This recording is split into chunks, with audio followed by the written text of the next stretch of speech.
안녕하세요. 구름날개입니다. 오늘도 재미있는 사연으로 여러분과 함께 하겠습니다.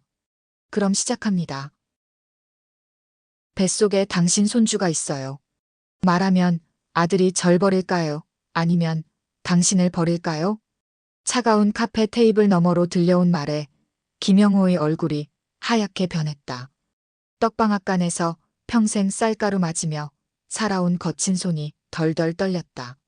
마주 앉은 한소연은 방금 전까지 흘리던 눈물을 거짓말처럼 거두고 입가에 작은 미소를 띠고 있었다. 이런 날이 올 줄 알았다면 차라리 그날 술자리에 가지 말았어야 했다.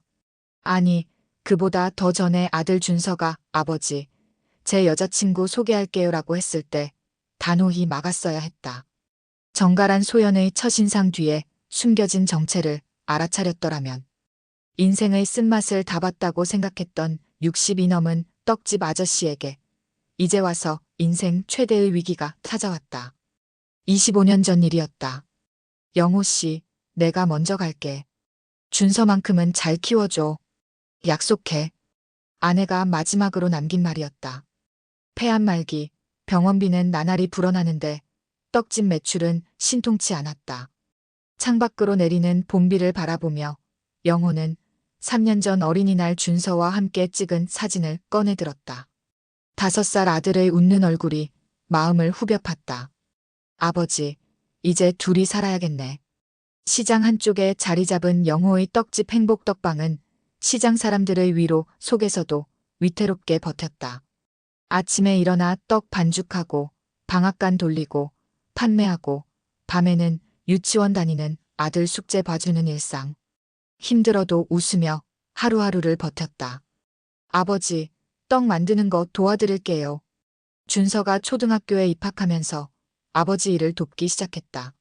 쌀가루 묻은 작은 손으로 떡을 빚는 모습이 영호에겐 세상의 전부였다. 그렇게 20해가 흘렀다. 아버지, 제가 합격했어요. 대기업이에요. 대학을 졸업한 준서가 취업 소식을 들고 왔을 때 영호는 평생 처음으로 시장 친구들에게 한턱을 크게 쏘았다. 아내에게 약속한 대로 아들을 훌륭하게 키워냈다는 자부심, 이제 고생 끝에 행복이 찾아올 거라는 기대. 하지만 세상은 영호의 기대대로 흘러가지 않았다. 아버지, 오늘 제 여자친구 소개할게요. 햇살복지재단에서 영어 강사로 일하는 한소연이라고요. 준서가 데려온 여자는 첫눈에 보기에도 준서와는 다른 세계의 사람 같았다. 화려한 옷차림, 또박또박한 말투, 그리고 언뜻 보이는 명품 가방. 떡집 아들과는 어울리지 않는 모습이었다. 아버님, 정말 떡 맛있어요. 준서 오빠가 항상 자랑하더라고요. 상냥한 인사말 속에서도 영호는 묘한 위화감을 느꼈다. 소연의 눈빛이 준서를 바라볼 때와 자신을 볼 때 미묘하게 달랐다. 말투도 어딘가 어색했다. 뭔가 가식적인 느낌 하지만 명확히 짚어내기는 어려운 불편함이었다. 아버지, 소연이 어때요? 저랑 잘 어울리죠? 아들의 행복에 찬 얼굴을 보며 영호는 자신의 불안감을 억눌렀다. 그저 세대 차이일 수도 있고 자신이 너무 고리타분한 생각을 하는 건지도 모른다. 아들이 좋다면 아들의 선택을 존중해야 한다고 생각했다. 그렇게 한 달이 지났다. 준서는 점점 더 소연에게 빠져들었고 심지어 결혼 이야기까지 꺼내기 시작했다. 영호는 아직 이르다며 만류했지만 아들의 눈빛은 이미 멀리 가 있었다. 시장 상인회 정기 모임이 있던 날이었다. 큰 행사를 성공적으로 마친 후 축하 자리가 마련됐다. 영호 씨, 오늘은 우리가 한턱 쏠 테니 부담 갖지 말고 즐겨요. 평소 술을 즐기지 않던 영호였지만 동료들의 권유에 못 이겨 한 잔 걸쳤다. 분위기가 무르익자 누군가 이 차를 제안했다. 저기 새로 생긴 룸살롱이 괜찮다던데 한번 가볼까요? 영호는 내키지 않았지만 모임의 흐름을 깨기 싫어 따라 나섰다. 시장에서 조금 떨어진 번화가의 화려한 간판이 눈에 들어왔다. 블루문이라는 룸살롱이었다. 방으로 안내된 일행은 곧 화려한 옷차림의 여성들과 마주했다. 어색한 분위기 속에서 영호는 구석에 앉아 시간이 빨리 지나가기만을 바랐다. 그때였다. 어서 오세요. 손님들 즐거운 시간 보내세요. 익숙한 목소리에 영호는 고개를 들었다. 그리고 그 자리에서 얼어붙었다. 화려한 메이크업과 짧은 치마 차림의 여성. 그것은 분명 한소연이었다. 햇살복지재단 영어 강사라던 소연이 룸살롱 여성으로 일하고 있었던 것이다. 눈이 마주쳤다. 소연의 표정이 순간 굳었다가 금세 아무 일도 없었다는 듯 다른 손님들을 향해 웃음 지었다. 영호는 소연의 손목에 달린 작은 팔찌를 알아봤다. 준서가 선물했다고 자랑하던 바로 그것이었다. 세상이 빙글빙글 돌았다. 영호는 갑자기 속이 메스꺼려 화장실로 달려갔다. 변기를 붙잡고 오늘 먹은 것을 모두 토해냈다. 이건 우연의 일치일까? 아니면 소연이 의도적으로 준서에게 접근한 것일까? 땀에 젖은 얼굴로 거울을 바라보는 영호의 눈에는 결연한 빛이 어렸다. 아들을 지키기 위해 그는 반드시 진실을 밝혀내야만 했다. 다음 날 아침 영호는 평소보다 일찍 떡방앗간 문을 열었다. 손님 하나 없는 텅 빈 가게에서 떡매를 내리치는 소리만 울려 퍼졌다. 쿵, 쿵, 쿵. 밤새 잠 못 이룬 그의 머릿속에는 계속해서 어젯밤 장면이 떠올랐다. 룸살롱에서 돌아온 후 영호는 아들에게 아무 말도 하지 못했다. 준서는 회사 야근으로 늦게 들어왔고 영호는 이미 불을 끄고 누워 있었다. 어떻게 말해야 할지 혹은 말해야 하는지조차 확신이 서지 않았다. 아버지, 저 출근해요. 준서의 목소리에 영호는 정신을 차렸다. 아들이 현관문 앞에서 구두를 신고 있었다. 준서야, 오늘. 소연이는 뭐 하나? 소연이요? 오늘 복지재단에서 중요한 회의 있대요. 왜요, 아버지? 영호는 잠시 침묵했다가 고개를 저었다. 아니, 그냥 물어봤어. 준서가 떠나고 영호는 결심했다. 직접 확인해야 했다. 앞치마를 벗고 옷을 갈아입은 그는 시장 입구에 있는 문방구로 향했다. 영호 씨, 무슨 일이에요? 오늘 떡방앗간 쉬어요? 아니, 잠깐 볼 일이 있어서요. 혹시 여기 명함 있죠? 명함요? 뭐 하려고요?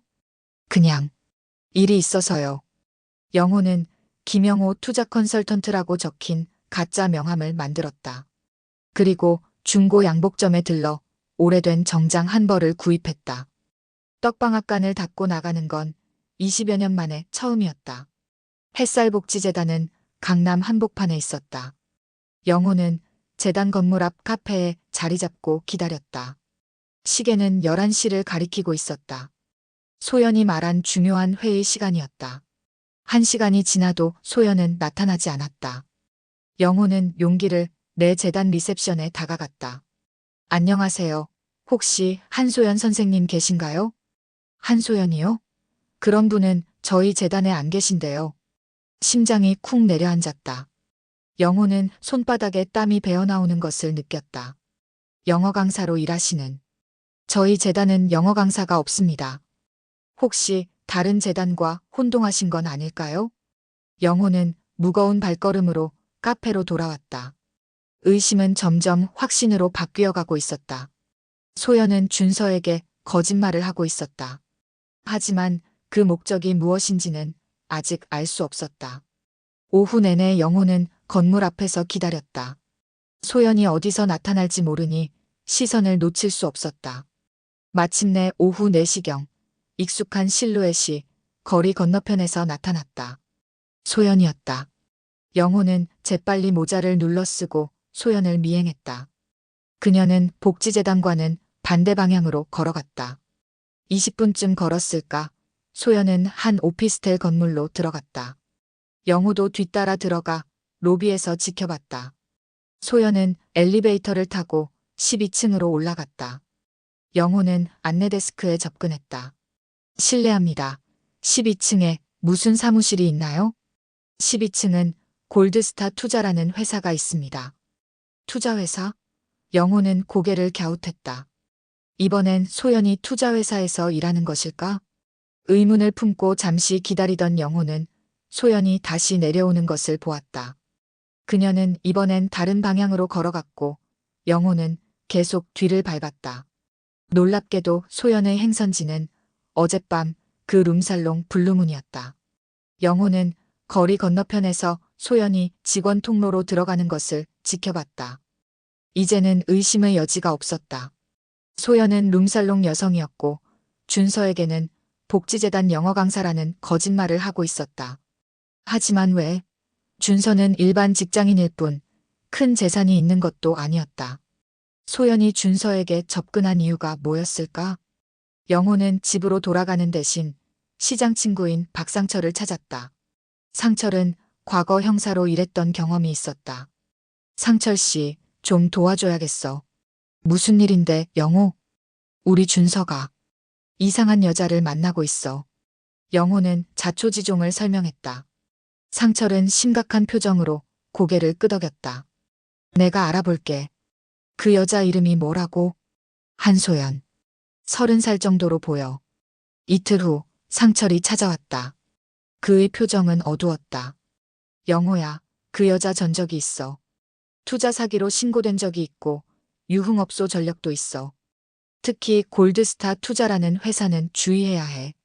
불법 다단계 투자 의심을 받고 있거든. 영호의 손에 들려있던 찻잔이 탁자 위로 떨어졌다. 찬물이 바지를 적셨지만 그는 느끼지도 못했다. 그럼 준서를 노린 거야? 아마도. 내 아들 회사가 어디라고 했지? 대기업이면 회사 내부 정보나 돈을 노렸을 수도 있어. 가슴이 철렁 내려앉았다. 영호는 곧바로 집으로 향했다. 어떻게든 준서를 설득해야 했다. 하지만 그가 집에 도착했을 때 아들은 이미 결혼 계획을 세우고 있었다. 아버지, 저 소연이랑 결혼하기로 했어요. 다음 달에 약혼식을 하려고요. 영호의 얼굴이 창백해졌다. 너무 늦었나? 아니, 아직 시간이 있었다. 그는 심호흡을 하고 침착하게 말했다. 준서야, 아직 결혼은 이른 것 같다. 너희가 만난 지 얼마나 됐다고. 사랑의 시간이 중요한가요? 저희는 서로 너무 사랑해요. 아버지도 소연이 좋아하시잖아요. 영호는 결심했다. 지금이 말할 때였다. 준서야, 사실은 소연이에 대해 알게 된 게 있어. 뭐라고요? 아버지, 무슨 소리예요? 준서의 눈이 커졌다. 영호는 자신이 알아낸 사실들을 하나씩 이야기했다.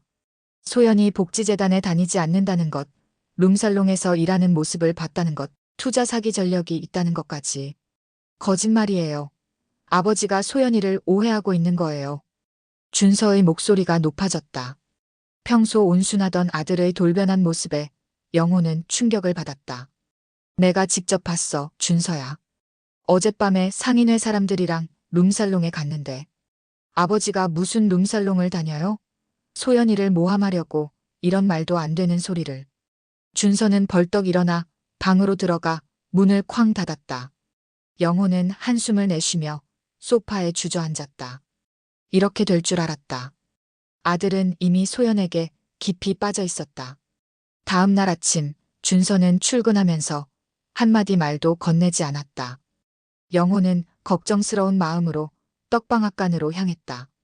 오후 손님이 없는 틈을 타 잠시 눈을 붙이려는데 준서의 전화가 왔다. 아버지, 소연이가 직접 해명하고 싶대요. 오늘 저녁에 같이 식사하면서 이야기해요. 영호는 불길한 예감을 느꼈지만 기회라고 생각했다. 소연을 직접 대면해 진실을 밝힐 수 있는 기회였다. 저녁 7시 준서가 소연을 데리고 집에 왔다. 소연은 평소와 같은 단정한 차림새였고 눈가에는 눈물 자국이 있었다. 아버님, 제가 오해를 풀고 싶어요. 제가 어떤 사람인지 직접 설명하고 싶어요. 영호는 차가운 눈빛으로 소연을 바라봤다. 그래, 설명해봐. 저는 정말 햇살복지재단에서 일해요. 다만 정식 직원이 아니라 파트타임으로 일하고 있어서 명단에 없을 수 있어요. 그리고 룸살롱. 맞아요. 제가 거기서 일했었어요. 하지만 그건 대학 때 잠깐이었고 지금은 아니에요. 소연의 눈에서 눈물이 흘러내렸다. 준서는 소연의 손을 꼭 잡아주었다. 아버지, 소연이가 과거에 실수를 했을 수 있지만 지금은 달라요. 우리는 서로 사랑해요. 영호는 냉정하게 말했다. 그럼 골드스타 투자는? 내가 거기 다니는 거 봤어. 소연의 표정이 잠시 굳었다가 다시 눈물로 풀어졌다. 그건 제 오빠가 거기서 일해요. 가끔 오빠 심부름을 해요. 투자 사기 같은 건 전혀 모르는 일이에요. 준서가 격양된 목소리로 외쳤다. 아버지, 이제 됐죠? 소연이는 아무 잘못이 없어요. 그냥 과거에 힘든 시간이 있었을 뿐이에요. 우리는 결혼할 거예요. 아버지가 허락하든 말든. 영호는 마지막 카드를 꺼냈다. 상철이가 경찰에 확인했어. 내 이름으로 투자 사기 신고가 3건이나 있더라. 그리고 지금도 룸살롱에서 일하는 거 내가 직접 봤어. 소연의 얼굴이 순간 일그러졌다가 이내 울음을 터뜨렸다. 그건 모함이에요. 누군가 제 이름을 도용한 거예요. 아버님, 제발 저를 믿어주세요. 저는 준서 오빠를 정말 사랑해요. 준서는 더 이상 듣지 못하겠다는 듯 소연을 데리고 밖으로 나갔다. 문이 닫히는 소리가 영호의 가슴을 때렸다. 다음 날, 그리고 그 다음 날도 준서는 집에 돌아오지 않았다. 영호는 떡방앗간에서 혼자 밤을 지새웠다. 셋째 날 저녁, 마침내 준서가 돌아왔다. 아버지, 저 정말 소연이랑 결혼할 거예요. 만약 아버지가 반대하신다면 저는 이 집을 나갈 거예요. 준서야. 소연이는 지금 힘든 상황이에요. 제가 지켜줘야 해요. 아버지가 도와주시면 좋겠지만 안 도와주셔도 저는 소연이와 함께 할 거예요. 영호는 한숨을 내쉬었다. 이대로는 아들을 잃을 것 같았다. 한 발 물러서야 할 때인지도 모른다. 알았다. 하지만 결혼은 좀 더 시간을 두고 생각해보자. 내가 소연이를 더 알아가는 시간이 필요해. 준서의 표정이 조금 풀어졌다. 정말요? 아버지가 소연이를 받아들여 주실 거예요? 천천히 알아가 보자는 거야. 그날 밤 영호는 결심했다. 이제 소연을 직접 만나 대화해야 했다. 준서에게는 말하지 않고 소연에게 연락해 따로 만나자고 했다. 다음 날 오후 영호는 카페에서 소연을 기다렸다. 소연은 예상보다 일찍 도착했다. 아버님, 저 때문에 많이 화나셨죠? 화난 게 아니라 걱정하는 거야. 준서는 내 하나뿐인 아들이니까. 저도 준서 오빠를 정말 사랑해요. 아버님이 의심하시는 것처럼 나쁜 사람 아니에요. 영호는 천천히 고개를 저었다. 사람 잘못 골랐어, 소연아. 준서는 너한테 맞는 사람이 아니야. 내가 진심으로 준서를 생각한다면 그냥 떠나줘. 소연의 눈에서 눈물이 흘러내렸다. 영호는 잠시 흔들렸다. 정말 진심인 걸까? 하지만 지금까지 알아낸 사실들이 그의 마음을 단단하게 만들었다. 아버님, 제발요. 저 정말 오빠랑 행복하게 살고 싶어요. 준서는 순수한 아이야. 내가 어떤 사람인지 알면 상처받을 거야. 지금이라도 깨끗하게 끝내자. 소연이 한참 흐느끼다가 갑자기 흐느낌을 멈췄다. 그녀의 눈물이 거짓말처럼 멈추고 그 자리에 차가운 미소가 번졌다. 이미 뱃속에 당신 손주가 있어요. 말하면 아들이 절 버릴까요? 아니면 당신을 버릴까요? 영호의 몸이 얼어붙었다. 임신? 그건 예상치 못했다. 거짓말이지? 검사지 보여드릴까요? 이미 2달 됐어요. 준서 오빠는 아직 몰라요. 제가 적당한 때에 말해줄 거예요. 영호의 머릿속이 하얘졌다. 이제 어떻게 해야 하는가?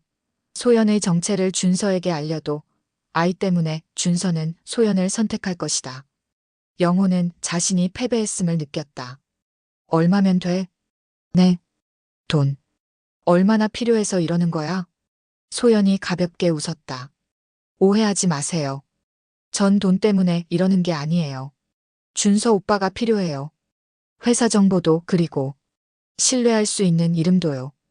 영호는 핏줄이 선 주먹을 꽉 쥐었다. 준서의 회사 정보와 신뢰도 높은 신원. 소연과 그 뒤에 있는 자들이 노리는 것이었다. 내가 경찰에 신고하면. 뭘로요? 증거 있으세요? 그리고 경찰에 신고하면 준서 오빠가 얼마나 상처받을지 생각해 보셨어요? 그리고 제 뱃속에 있는 아이는요? 영호는 말문이 막혔다. 소연이 이길 것 같았다. 하지만 그는 아직 포기하지 않았다. 아들을 그리고 손주까지 지키기 위해 그는 더 냉정해져야 했다. 시간을 달라. 생각할 시간이 필요해. 좋아요. 하지만 오래 기다리진 않을 거예요. 일주일 안에 결정하세요. 결혼을 축복해 주실지 아니면 아들을 잃을지. 소연은 우아한 동작으로 자리에서 일어나 카페를 나갔다. 영호는 얼음처럼 차가운 커피잔을 붙잡고 있었다. 집으로 돌아온 영호는 온 밤을 뒤척였다. 소연의 임신 이야기가 머릿속을 떠나지 않았다. 진짜일까? 거짓말일까? 만약 진짜라면 영호도 준서도 소연의 함정에서 벗어날 수 없을 것이다. 아침이 밝았다. 준서는 이미 출근한 뒤였다. 영호는 떡방앗간 문을 열지 않고 시장 친구 상철의 전자제품 가게를 찾아갔다. 영호야, 이른 아침부터 웬일이야? 상철아, 큰일 났어. 소연이가 임신했대. 상철의 표정이 굳었다. 그는 영호를 안쪽 사무실로 안내했다. 진짜 임신인지 확인해봤어? 아직. 하지만 걔 눈빛을 보니 거짓말 같지는 않았어.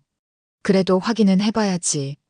그리고 설령 진짜 임신이라도 준서 아이라는 보장이 있어? 영호의 눈이 커졌다. 그 생각은 미처 못했다. 소연의 정체가 드러난 마당에 아이의 아버지가 준서라고 확신할 수도 없었다. DNA 검사라도 해야 할까? 그 전에 내가 좀 더 알아볼게. 골드스타 투자에 대해서 좀 더 깊이 파보고 있거든. 상철은 컴퓨터 화면을 돌려 영호에게 보여줬다. 화면에는 골드스타 투자 관련 기사들이 띄워져 있었다. 이 회사, 일종의 다단계야. 투자금을 받아 고수익을 약속하지만 실제론 새로운 투자자의 돈으로 기존 투자자에게 배당금을 주는 방식이지. 그리고 여기 봐. 최근에 이 회사에서 대기업 직원들을 특별히 타겟팅하고 있다는 제보가 있어. 영호의 가슴이 무거워졌다. 소연이 준서에게 접근한 이유가 더욱 명확해졌다. 준서의 대기업 직원이라는 신분과 회사 내부 정보가 목표였던 것이다. 그럼 어떻게 해야 해? 일단 준서가 회사 정보를 유출하거나 투자에 연루되지 않도록 해. 그리고 소연이의 배경을 더 파헤쳐 봐야겠어. 특히 임신 여부 확인이 중요해. 영호는 깊은 생각에 잠겼다. 시간이 없었다. 소연은 일주일 안에 결정하라고 했다. 하지만 섣불리 행동했다간 아들을 잃을 수도 있었다. 상철아, 도와줘. 그 여자의 일거수일투족을 지켜봐야겠어. 상철은 고개를 끄덕였다. 그는 전직 형사답게 빠르게 행동 계획을 세웠다. 그날 저녁 준서가 퇴근하고 돌아왔다. 그의 표정은 밝았다. 아버지, 저희 약혼식 날짜 잡았어요. 다음 달 첫째 주 토요일이요. 영호는 놀라서 숟가락을 떨어뜨렸다. 벌써? 내가 시간이 필요하다고 했잖아. 소연이가 너무 원해서요. 그리고 사실은 소연이가 임신했어요. 영호의 손이 떨렸다. 소연이 이미 준서에게 임신 사실을 알린 것이다. 그래서 빨리 결혼하려는 거구나. 네. 아버지도 손주 생기는 거 좋으시죠? 소연이도 이제 진짜 가족이 되는 거예요. 영호는 억지로 미소를 지었다. 아들의 눈을 마주보기가 괴로웠다. 소연의 함정에 완전히 빠진 준서를 어떻게 구해야 할지 막막했다. 준서야, 결혼은 평생의 일이야. 너무 서두르지 말자. 아버지, 저희는 이미 결심했어요. 아버지도 축복해 주세요. 더 이상 말릴 수 없다는 것을 깨달은 영호는 침묵했다. 저녁 식사를 마친 후 준서는 소연을 만나러 나갔다. 그 모습을 지켜보는 영호의 마음은 무거웠다. 다음 날 아침 상철에게서 전화가 왔다. 영호야, 중요한 정보가 있어. 지금 당장 와. 급히 상철의 가게로 향한 영호는 그곳에서 예상치 못한 사람을 만났다. 젊은 남자가 상철의 사무실에 앉아 있었다. 이분은 장민우 씨야. 골드스타 투자의 전 직원이고 소연이에 대해 알고 있어. 민우는 긴장한 표정으로 영호를 바라봤다. 김영호 씨가 맞으신가요? 한소연 때문에 피해를 입으실 뻔했다고 들었습니다. 네, 맞습니다. 제 아들이 소연 씨와 결혼하려고 해요. 민우는 한숨을 내쉬었다. 저도 피해자 중 한 명입니다. 소연은 투자 유치를 위해 접근하는 전문가예요. 특히 대기업 직원들을 노립니다. 그들의 회사 정보와 투자금을 노리는 거죠. 영호의 가슴이 조여들었다. 자신의 의심이 맞았던 것이다. 그런데 임신까지 하다니. 민우가 고개를 저었다. 그건 거짓말일 가능성이 높습니다. 소연은 이전에도 그런 수법을 썼어요. 임신했다고 속여서 결혼을 서두르게 만드는 거죠. 그 후에는 유산했다고 하거나 아예 거짓말을 인정하기도 해요. 영호는 분노와 안도감이 동시에 밀려왔다. 임신이 거짓이라면 아직 희망이 있었다. 그럼 어떻게 해야 할까요? 민우가 잠시 생각하더니 대답했다. 직접적인 증거가 필요합니다. 골드스타 투자와 소연의 관계, 그리고 임신이 거짓이라는 증거까지. 그걸 아드님에게 보여주는 수밖에 없어요. 상철이 끼어들었다. 영호야, 내가 계획이 있어. 일단 소연이가 거짓말하는 것을 잡아내야 해. 어떻게? 내가 소연이에게 결혼을 승낙한다고 해. 그리고 약혼식까지 허락해. 하지만 그 사이에 우리가 증거를 모을 거야. 영호는 망설였다. 만약 계획이 실패하면 준서는 영원히 그를 믿지 않을 것이다. 하지만 지금 이대로라면 아들은 더 큰 함정에 빠질 것이다. 알겠어. 어떻게 해야 할지 알려줘. 상철은 세부 계획을 설명했다. 소연의 일상을 감시하고 골드스타 투자와의 연결고리를 찾아내며 임신이 거짓인지 확인하는 작업이 필요했다. 민우는 골드스타 내부 정보를 제공하기로 했다. 그날 저녁 영호는 준서를 불렀다. 준서야, 내가 생각해봤어. 너희 결혼을 축복해줄게. 준서의 얼굴이 환하게 밝아졌다. 정말요? 아버지. 하지만 한 가지 조건이 있어. 결혼식은 조금 미루고 약혼식부터 먼저 하자. 그리고 소연이가 우리 가족의 전통을 존중해줬으면 해. 어떤 전통이요? 우리 집안은 대대로 결혼 전에 신부가 시댁에서 한 달간 살면서 가족의 생활 방식을 배우는 전통이 있어. 소연이도 그렇게 했으면 좋겠다. 물론 이건 영호가 만들어낸 거짓말이었다. 소연을 가까이서 지켜보며 증거를 찾기 위한 전략이었다. 준서는 잠시 생각하더니 고개를 끄덕였다. 제가 소연이한테 말해볼게요. 아마 좋아할 거예요. 아버지가 저희 결혼을 축복해 주시니까요. 영호는 씁쓸한 미소를 지었다. 아들을 속이는 것이 마음 아팠지만 이것이 준서를 지키는 유일한 방법이었다. 이제 그에게는 약 한 달의 시간이 주어졌다. 그 시간 동안 소연의 정체를 밝혀내야 했다. 그래, 소연이한테 내일부터 우리 집에서 지내도 좋다고 전해. 준서가 기쁜 표정으로 전화를 걸기 위해 방으로 들어갔다. 영호는 깊은 한숨을 내쉬며 하늘을 바라봤다. 아내가 지켜보고 있다면 어떻게 생각할까? 그는 아들을 지키기 위해 마지막 전투를 준비하고 있었다. 다음 날 소연은 작은 캐리어를 끌고 영호의 집에 도착했다. 표정은 상기되어 있었지만 눈빛에는 경계심이 엿보였다. 아버님, 갑자기 이런 전통이 있다고 하셔서 놀랐어요. 하지만 기꺼이 따를게요. 영호는 억지로 미소를 지으며 소연을 맞이했다. 준서는 여자친구가 시댁에 들어온다는 사실에 들떠 있었다. 소연아, 이게 내 방이야. 불편한 것 있으면 언제든 말해. 준서가 소연의 짐을 작은 방에 옮겨주며 말했다. 영호는 그들을 지켜보며 계획을 다시 점검했다. 소연이 이 집에 머무는 동안 그녀의 일거수일투족을 감시하고 외출할 때는 상철이 미행하기로 했다. 첫째 날은 평화롭게 지나갔다. 소연은 완벽한 예비 며느리 역할을 연기했다. 집안일을 돕고 영호에게 공손하게 대했으며 준서를 다정하게 대했다. 하지만 영호는 그녀의 완벽한 가면 뒤에 숨겨진 본 모습을 알고 있었다. 둘째 날 아침, 준서가 출근한 후 소연도 외출 준비를 했다. 아버님, 오늘 복지재단에 출근해야 해서요. 저녁에 돌아올게요. 영호는 고개를 끄덕였다. 소연이 현관문을 나서자마자 상철에게 연락했다. 소연이가 지금 나갔어. 부탁해. 소연을 미행한 상철은 오후에 보고를 해왔다.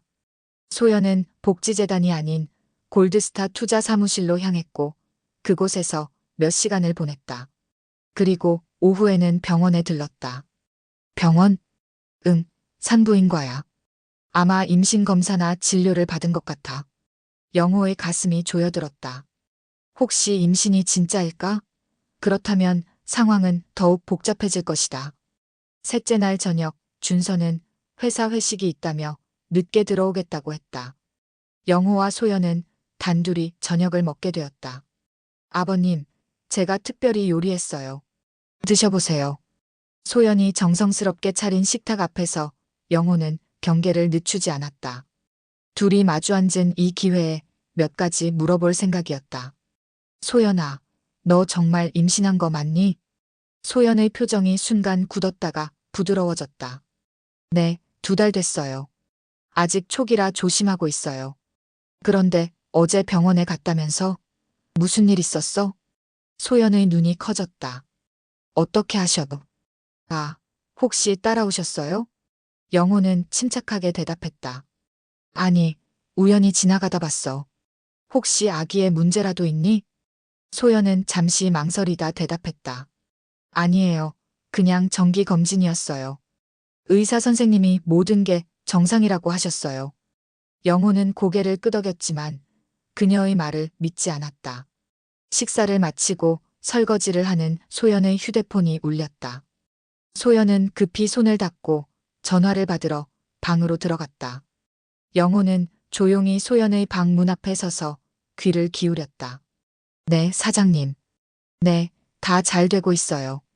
약혼식은 다음 주에요.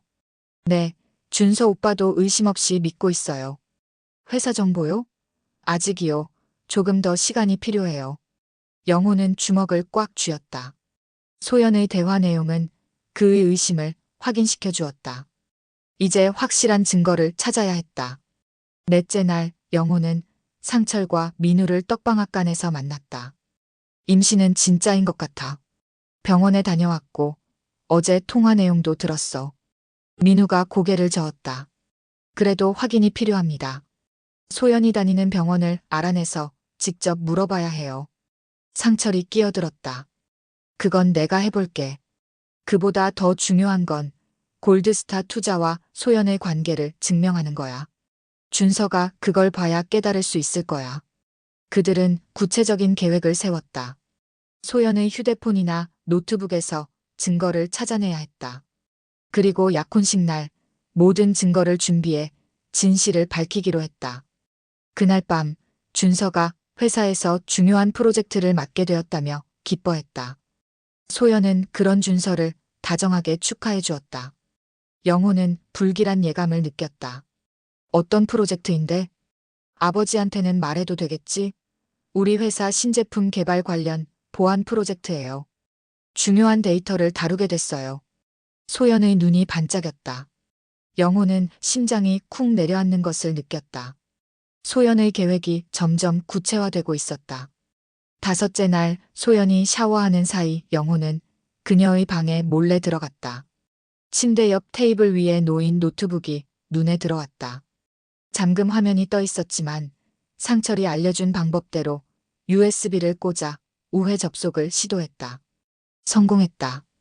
영호는 급히 파일들을 뒤졌다.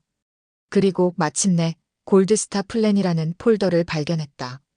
그 안에는 여러 대기업 직원들의 명단과 접근 방법이 정리되어 있었다. 준서의 이름도 그중 하나였다. 또 다른 파일에는 임신 계획이라는 문서가 있었다. 내용은 충격적이었다. 임신을 가장해 결혼을 서두르고 나중에 유산했다고 속이는 계획이 상세히 기록되어 있었다. 영호는 빠르게 모든 파일을 USB에 복사했다. 그리고 화장실 문이 열리는 소리에 재빨리 방을 빠져나왔다. 이제 증거를 확보했다. 이 증거들로 준서를 설득할 수 있을까? 하지만 준서가 소연을 진심으로 사랑한다면 쉽게 믿지 않을 수도 있었다. 더 결정적인 증거가 필요했다. 약혼식이 이틀 앞으로 다가왔다. 영호는 초조해졌다. 그때 상철에게서 연락이 왔다. 영호야, 중요한 정보가 있어. 내일 골드스타 투자에서 비밀 모임이 있대. 소연도 참석한대. 어떻게 알았어? 민우가 알려줬어. 아직도 내부 정보통이 있거든. 이번 모임은 투자 유치 대상자들에 대한 논의가 있을 거래. 준서의 이름도 있을 거야. 영호는 결심했다. 내일이 마지막 기회였다. 그 모임에서 소연의 정체를 확실히 밝혀내야 했다. 다음 날 아침, 준서는 일찍 출근했다. 소연도 외출 준비를 했다. 아버님, 오늘은 친구들 만나고 약혼식 드레스도 보러 갈 거예요. 늦을 수도 있어요. 영호는 담담하게 고개를 끄덕였다. 그래, 조심히 다녀와라. 소연이 나가자마자 영호는 상철에게 전화했다. 소연이 지금 나갔어. 알았어. 내가 미행할게. 그리고 영호야, 너도 준비해. 오후 3시에 골드스타 투자 건물 앞에서 만나자. 영호는 떡방앗간을 조카에게 맡기고 준비를 시작했다. 이번엔 단순히 멀리서 지켜보는 게 아니라 직접 모임 장소에 들어가야 했다. 상철이 마련해준 소형 녹음기와 카메라를 점검했다. 오후 3시 영호는 강남의 한 오피스텔 건물 앞에서 상철과 민우를 만났다. 그들은 긴장한 표정이었다. 소연은 이미 안에 들어갔어. 12층 회의실에서 모임을 한대. 민우가 설명했다. 우리가 어떻게 들어가죠? 제가 아직 출입카드가 있어요. 그리고 미리 준비한 청소도구도 있습니다. 청소 직원으로 위장하면 돼요. 세 사람은 청소도구를 들고 엘리베이터를 탔다. 12층에 도착해 조심스럽게 복도를 살폈다. 회의실로 보이는 문 앞에서 멈춰섰다. 저 안에 있을 거예요. 바로 옆 청소도구함에 환풍구가 있는데 그곳을 통해 회의실 대화를 들을 수 있어요. 민우의 안내에 따라 세 사람은 청소도구함으로 들어갔다. 영호는 녹음기를 켜고 환풍구에 귀를 가까이 대었다. 안에서는 여러 사람의 목소리가 들렸다. 이번 타겟은 삼성전자, 현대자동차, 그리고 LG전자의 직원들입니다. 특히 연구개발 부서 사람들이 중요합니다. 낯선 남자의 목소리였다. 이어서 소연의 목소리가 들렸다.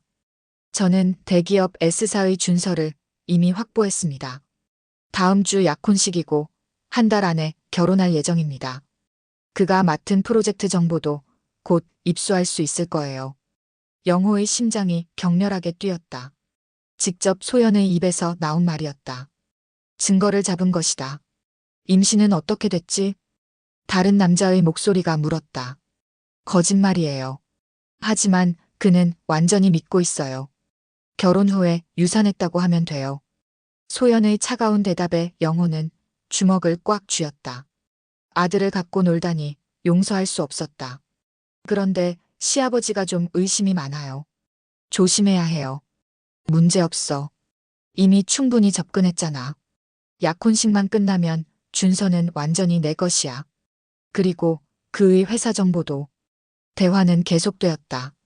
영호는 모든 내용을 녹음하고 있었다. 마침내 결정적인 증거를 잡은 것이다. 1시간 후 회의가 끝나고 사람들이 나가기 시작했다.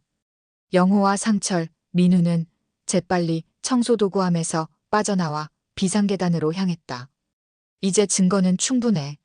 준서를 설득할 수 있을 거야. 상철이 영호의 어깨를 두드렸다. 하지만 영호는 여전히 불안했다. 준서가 이걸 믿어줄까? 소연이가 워낙 교묘하게. 걱정 마. 이번엔 직접 소연의 목소리로 모든 걸 말했잖아. 부정할 수 없어. 그날 저녁 영호는 집에서 소연을 마주했다. 그녀는 마치 아무 일도 없었다는 듯 행복한 표정으로 저녁을 준비하고 있었다. 아버님, 오늘 시장에서 신선한 생선을 사왔어요. 제가 직접 매운탕 끓여볼게요. 영호는 그녀를 차갑게 바라봤다. 이제 그녀의 가면을 꿰뚫어 볼 수 있었다. 소연아, 내일 약혼식은 어떻게 진행될 거니? 아, 간단하게 양가 친지분들만 모시고 할 거예요. 너무 걱정 마세요. 제가 다 준비했어요. 영호는 고개를 끄덕였다. 그도 준비가 되어 있었다. 내일 모든 것이 끝날 것이다. 다음 날 아침, 준서는 들떠 있었다. 새 정장을 입고 거울 앞에서 넥타이를 매만지고 있었다. 아버지, 오늘 정말 중요한 날이에요. 긴장되네요. 영호는 아들의 어깨를 토닥였다. 가슴이 아팠다. 오늘 아들이 큰 상처를 입을 것이다. 하지만 그것이 아들을 지키는 유일한 방법이었다. 준서야, 무슨 일이 있어도 아버지는 너를 사랑한다는 걸 잊지 마. 준서는 의아한 표정을 지었지만 곧 미소 지었다. 저도 아버지를 사랑해요. 약혼식 장소인 호텔 연회장으로 향하는 차 안에서 영호는 마지막 계획을 점검했다. 상철과 민우는 이미 현장에 도착해 있을 것이다. 녹음 파일과 증거들은 모두 준비되어 있었다. 호텔에 도착하자 소연이 아름다운 드레스 차림으로 준서를 맞이했다. 그녀의 미소 뒤에 숨겨진 계산적인 눈빛을 영호는 놓치지 않았다. 하객들이 모이기 시작했다. 영호는 상처를 발견하고 눈짓했다. 모든 준비가 완료되었다는 신호였다. 약혼식이 시작되었다. 사회자가 두 사람을 소개하고 약혼 선언을 할 차례가 왔다. 이제 약혼 반지 교환이 있겠습니다. 두 분은 앞으로 나와주시기 바랍니다. 준서와 소연이 앞으로 나섰다. 영호는 깊은 숨을 내쉬고 자리에서 일어났다. 이제 행동해야 할 시간이었다. 잠시만요. 영호의 목소리가 연회장에 울려 퍼졌다. 모든 시선이 그에게 향했다. 준서는 당황한 표정으로 아버지를 바라봤다. 아버지, 무슨 약혼식을 진행하기 전에 모두가 알아야 할 진실이 있습니다. 영호는 단호한 걸음으로 앞으로 나섰다. 소연의 얼굴이 창백해졌다. 그녀는 재빨리 준서의 팔을 붙잡았다. 오빠, 아버님이 왜 이러시는 거예요? 영호는 상철에게 눈짓했다. 상철은 즉시 프로젝터를 작동시켰다. 벽면에 영상이 투사되었다. 골드스타 투자 회의실에서 찍은 영상이었다. 이건 어제 있었던 골드스타 투자의 비밀 회의 영상입니다. 영상 속에서 소연의 목소리가 또렷하게 흘러나왔다. 저는 대기업 S사의 준서를 이미 확보했습니다. 다음 주 약혼식이고 한 달 안에 결혼할 예정입니다. 그가 맡은 프로젝트 정보도 곧 입수할 수 있을 거예요. 준서의 얼굴이 굳어졌다. 그는 영상 속 소연을 바라보다가 옆에 있는 소연을 돌아봤다. 이게 무슨 소리야? 소연은 필사적으로 상황을 수습하려 했다. 오빠, 이건 조작된 거예요. 아버님이 우리 결혼을 반대해서 이런 짓을. 영호가 다시 말을 이었다. 소연 씨, 거짓말은 이제 그만하세요. 당신은 골드스타 투자의 일원이고 내 아들의 회사 정보를 빼내기 위해 접근한 거죠. 소연은 눈물을 글썽이며 준서에게 매달렸다. 오빠, 믿지 마세요. 전 정말 오빠를 사랑해요. 우리 아기도 있잖아요. 영호는 다음 증거를 내보였다. 소연의 노트북에서 발견한 임신 계획 문서였다. 임신도 거짓말입니다. 이건 소연 씨의 노트북에서 발견한 문서입니다. 임신을 가장해서 결혼을 서두르고 나중에 유산했다고 속이는 계획이 적혀 있습니다. 이것 봐, 임신은 어떻게 됐지? 회의 영상에서 남자의 목소리가 들렸다. 거짓말이에요. 하지만 그는 완전히 믿고 있어요. 결혼 후에 유산했다고 하면 돼요. 소연의 대답이 이어졌다. 연회장이 술렁였다. 하객들 사이에서 놀란 탄식과 수군거림이 들렸다. 준서는 충격에 빠진 표정으로 그 자리에 서 있었다. 이게 진짜야? 소연은 이제 더 이상 눈물 연기를 할 수 없었다. 그녀의 표정이 순식간에 변했다. 눈물이 거짓말처럼 멈추고 차가운 눈빛이 드러났다. 그래, 맞아. 하지만 내가 얼마나 쉬운 타겟이었는지 알아? 외로운 아들내미, 사랑에 굶주린 평범한 직장인. 너무 쉬웠어. 준서의 얼굴이 창백해졌다. 소연의 잔인한 말에 상처받은 표정이었다. 영호가 준서 옆으로 다가갔다. 준서야, 이 여자는 너뿐만 아니라 다른 남자들도 같은 방식으로 속였어. 투자 사기를 위해 접근한 거야. 민우가 앞으로 나섰다. 저도 피해자 중 한 명입니다. 소연은 저에게도 같은 방식으로 접근했고 제 회사 정보를 빼내려 했습니다. 준서는 소연에게 다가가 차갑게 물었다. 정말 나를 사랑한 적 없어? 소연은 비웃듯 대답했다. 사랑? 난 너 같은 평범한 남자에게 관심 없어. 필요한 건 내 회사 정보였을 뿐이야. 준서의 눈에 눈물이 고였다. 그는 천천히 뒤로 물러섰다. 영호가 아들의 어깨를 감싸 안았다. 그때 연 회장 문이 열리며 경찰들이 들어왔다. 상철이 미리 경찰에 신고한 것이었다. 한소연 씨 사기 혐의로 체포합니다. 소연은 경찰을 보자 당황했다. 그녀는 출구를 찾아 주위를 둘러봤지만 이미 늦었다. 경찰이 그녀에게 다가와 수갑을 채웠다. 이럴 수 없어. 이건 오해라고. 소연이 발버둥 치며 소리쳤지만 누구도 그녀의 말을 믿지 않았다. 그녀가 경찰에 의해 끌려나가는 동안 연 회장은 충격에 빠져 있었다. 영호는 준서를 데리고 조용히 연 회장을 빠져나왔다. 아들의 상처 입은 마음이 걱정됐다. 차 안에서 준서는 말없이 창밖만 바라봤다. 괜찮아, 아들아. 아버지. 저 정말 바보 같았죠? 어떻게 그런 여자에게 속을 수 있었을까요? 영호는 아들의 손을 꼭 잡았다. 사랑은 때로 우리를 눈멀게 해. 누구나 실수할 수 있어. 근데 어떻게 아셨어요? 어떻게 소연이가 그런 사람인 줄 알게 되셨어요? 영호는 룸살롱에서 소연을 처음 본 날부터 시작해 모든 과정을 아들에게 설명했다. 상철의 도움, 민우와의 만남, 증거 수집 과정까지. 아버지, 감사합니다. 제가 아버지 말을 들었어야 했는데. 이제 됐다. 중요한 건 내가 더 큰 피해를 입기 전에 알게 된 거야. 준서의 눈에 눈물이 맺혔다. 저 정말 사랑했던 것 같아요. 소연이를. 시간이 지나면 나아질 거야. 인생은 길어. 이번 일은 내게 값진 교훈이 될 거야.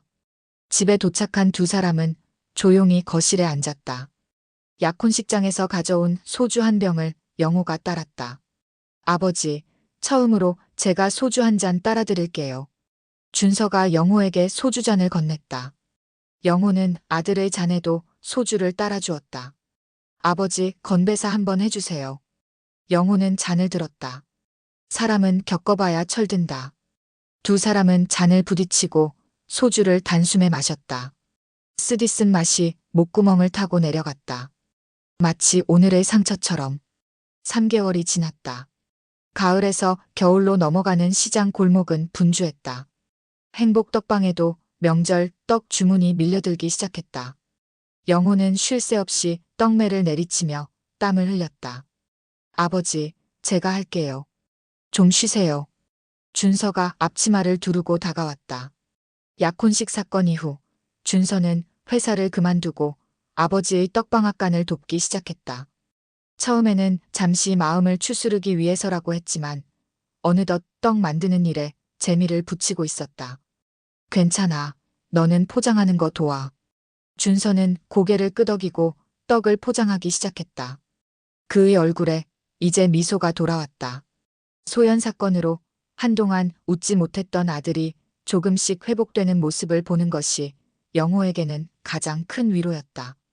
아버지, 오늘 골드스타 투자 재판 결과 나왔대요. 그래? 어떻게 됐대? 소연이는 3년형을 선고받았대요. 다른 공범들도 다 실형받았고요. 영호는 고개를 끄덕였다. 정의가 실현된 것이다. 그나저나 다음 주 상철 아저씨 딸 결혼식에 가야 하는데 떡 좀 특별하게 준비해야겠어요. 그래, 상철이 아니었으면 내가 큰일 날 뻔했으니까. 두 사람은 잠시 침묵 속에서 일에 집중했다. 방앗간에서는 쌀가루를 빻는 소리만 울려 퍼졌다. 아버지, 어머니가 보고 계시면 뭐라고 하실까요? 영호는 잠시 손을 멈추고 창밖을 바라봤다. 아내가 떠난 지 25년. 그 시간 동안 영호는 아내의 부재를 메우기 위해 아들에게 모든 것을 바쳤다. 내 어머니라면 영호 씨 잘했어. 우리 아들 지켜줘서 고마워라고 하실 거야. 준서의 눈시울이 붉어졌다. 그는 쌀가루 묻은 손으로 눈가를 훔쳤다. 이제 와서 생각해보면 저 정말 바보 같았어요. 소연이가 저한테 접근한 이유가 너무 뻔했는데. 사랑에 빠지면 누구나 그래. 넌 순수했을 뿐이야. 아버지도 어머니 만났을 때 그러셨어요? 영호의 입가에 미소가 번졌다. 물론이지. 내 어머니 처음 봤을 때 이성적인 판단이고 뭐고 다 날아갔었어. 어머니는 어떠셨어요? 예쁘고 다정했지. 하지만 무엇보다 진실했어. 거짓이라곤 모르는 사람이었어. 준서는 고개를 끄덕였다. 그의 눈에서 결심이 엿보였다. 저도 다음에는 진짜 사랑을 알아볼 수 있을 거예요. 그럼 이번 일이 너에게 좋은 교훈이 됐을 테니까. 점심시간 두 사람은 방앗간 한편에 마련된 작은 식탁에 앉았다. 영호가 준비한 김치찌개가 김이 모락모락 피어올랐다. 아버지, 제가 생각했는데 우리 떡집 좀 확장하는 건 어때요? 확장? 갑자기 웬 확장이야? 요즘 전통 떡이 젊은 사람들 사이에서도 인기가 있더라고요. 저희 떡을 현대적으로 재해석해서 카페 같은 걸 열면 어떨까 해서요. 영호는 놀란 표정으로 아들을 바라봤다. 대기업을 그만두고 떡방앗간을 돕더니 이제는 사업 확장까지 생각하고 있었다. 그런 생각을 했구나. 네, 제가 회사 다닐 때 배운 마케팅 지식도 있고 요즘 SNS로 홍보하면 입소문도 빨리 낼 것 같아요. 준서의 눈이 반짝였다. 오랜만에 보는 열정적인 모습이었다. 한번 구체적으로 계획을 세워봐. 아버지가 내 의견 존중해 줄게. 정말요?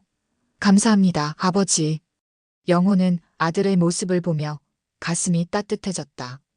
아픔을 이겨내고 다시 일어서는 아들이 자랑스러웠다. 오후 시장 한복판에서 떡 배달을 마치고 돌아오는 길에 영호는 문득 발걸음을 멈췄다. 길 건너편 카페에서 준서와 비슷한 또래의 젊은 여성이 떡방앗간을 바라보고 있었다. 그녀는 수첩에 무언가를 열심히 적고 있었다. 영호가 가게로 돌아오자 준서가 물었다. 아버지, 무슨 일 있으셨어요? 얼굴이 밝아 보여요. 아니, 그냥 좋은 예감이 들어서. 다음 날 그 여성이 떡방앗간을 찾아왔다. 안녕하세요. 저는 김미나라고 합니다. 전통 음식 연구하는 요리 연구가인데요. 혹시 인터뷰 가능할까요? 준서가 앞으로 나섰다. 어떤 인터뷰인가요? 전통 떡의 현대적 재해석에 대한 기사를 쓰고 있어요. 이 시장에서 가장 유명한 떡집이라고 해서 찾아왔습니다. 준서와 미나의 대화를 지켜보던 영호는 미소를 지었다. 아들의 눈빛이 오랜만에 생기를 띠고 있었다. 두 사람은 열심히 떡에 대한 이야기를 나누었고 미나는 준서의 떡 만드는 모습도 사진으로 찍었다. 와, 정말 멋있어요. 젊은 분이 이렇게 전통을 이어가시다니. 아, 사실 저는 얼마 전에 시작했어요.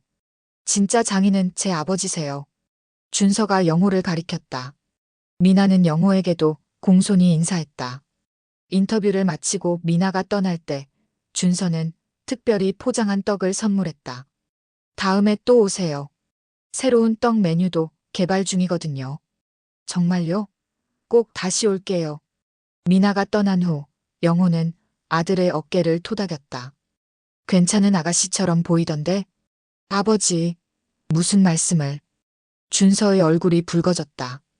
영호는 웃음을 참으며 떡매를 들었다. 쿵, 쿵, 쿵. 방앗간에 울려 퍼지는 경쾌한 소리. 이 소리처럼 앞으로 준서의 인생도 힘차게 나아갈 것이다. 창밖으로 겨울의 첫 눈이 내리기 시작했다. 영호는 하늘을 바라보며 중얼거렸다. 여보, 잘 지켜냈지? 우리 아들. 준서가 다가와 영호의 어깨에 팔을 둘렀다. 부자는 함께 첫눈 내리는 풍경을 바라봤다. 추운 겨울이지만 두 사람의 마음은 따뜻했다. 앞으로도 영호는 아들의 든든한 버팀목이 되어줄 것이다. 사람은 겪어봐야 철든다. 아들은 이제 더 강해졌다. 오늘의 이야기는 여기까지입니다. 여러분의 구독과 좋아요는 영상 제작에 큰 힘이 됩니다.